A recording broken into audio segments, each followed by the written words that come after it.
Hi everybody, in today's lab we're going to be doing a Connect lab before we start our rock unit. In this lab we're going to be trying to figure out how can you tell one type of rock from another type. So we're basically going to be looking at two different rock samples. We're going to be making some observations using our eyes first, and then we're going to be using just a simple magnifying glass to also make observations of the same two rocks. So if you are at home and you don't have these rock samples, you can watch the short video that I put into Schoology that has kind of a nice close-up zoomed in version of both of these rock samples. So you can watch that and pause it, and you can write down some observations of the different rock samples.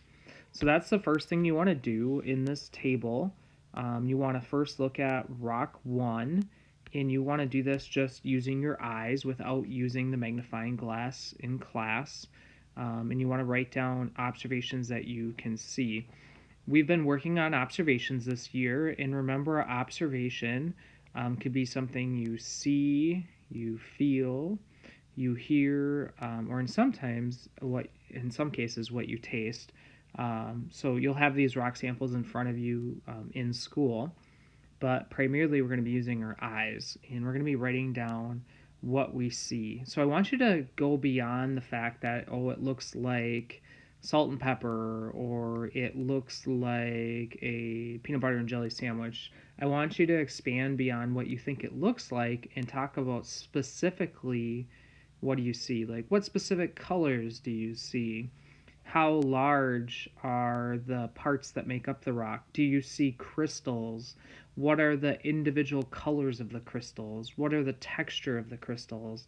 So for both rock 1 and 2, you want to write down your observations in these boxes right here. After you do that, now you're going to grab the magnifying glass and you're going to do the same thing, and you're going to write down more observations. Hopefully you'll be able to see some things you didn't see before. Maybe you'll be able to see the actual shape of the crystals better. Maybe you'll be able to see the size of them. Maybe you'll be able to see the texture of the individual crystals. Maybe you'll be able to see how they fit together better. So you're going to write more observations in these boxes that describe what you see by using the magnifying glass. All right, after you've made your observations, we're going to use those observations to reflect on what we've learned. So the first question says, how are the two rocks similar and how are they different? So there's two questions here.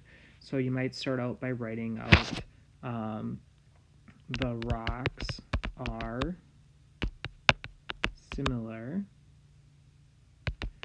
because, and then you can write what's similar about it. So maybe something that's similar about it is they have similar colors. Maybe something that's similar about it is they have similar crystal sizes. You'll have to look at those rocks in your observations and determine that for yourself.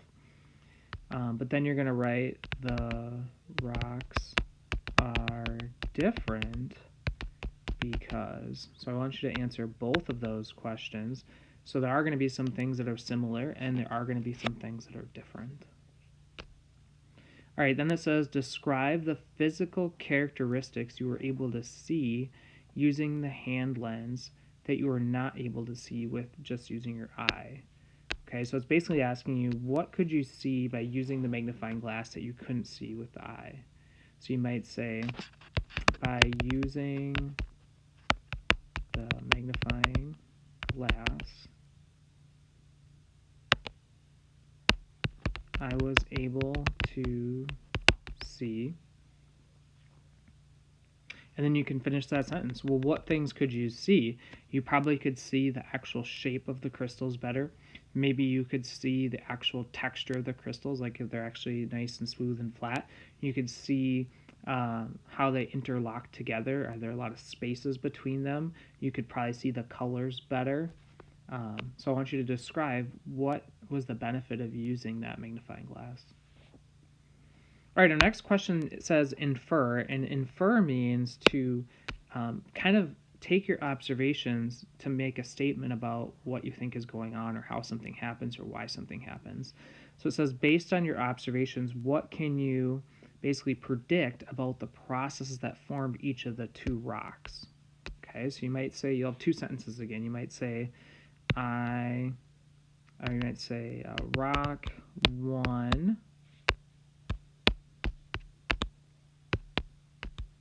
had very large crystals, so it must have cooled slowly.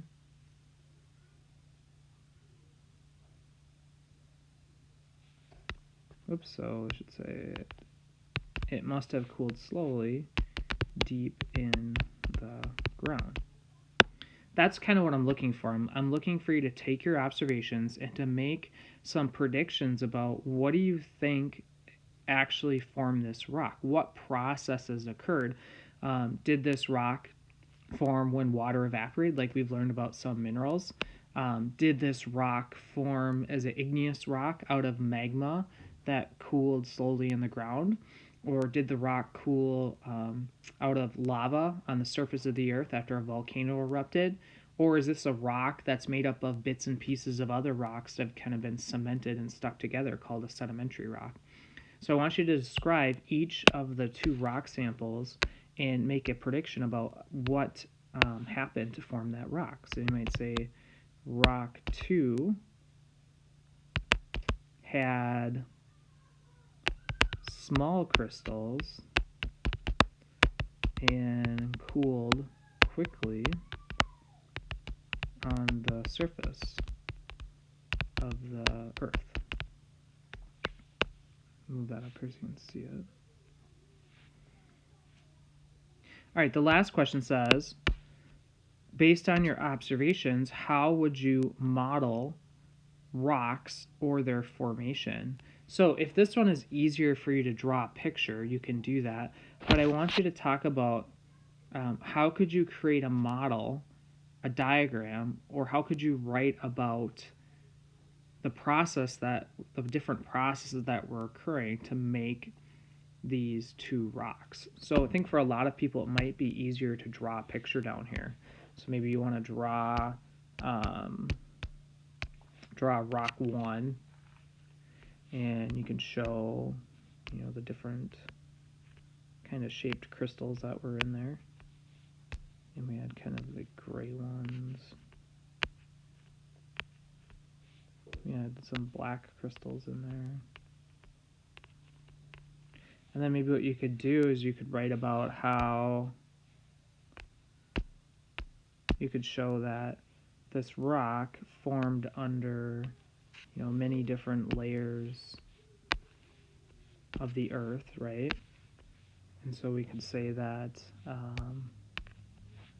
it cooled very slowly and formed large crystals.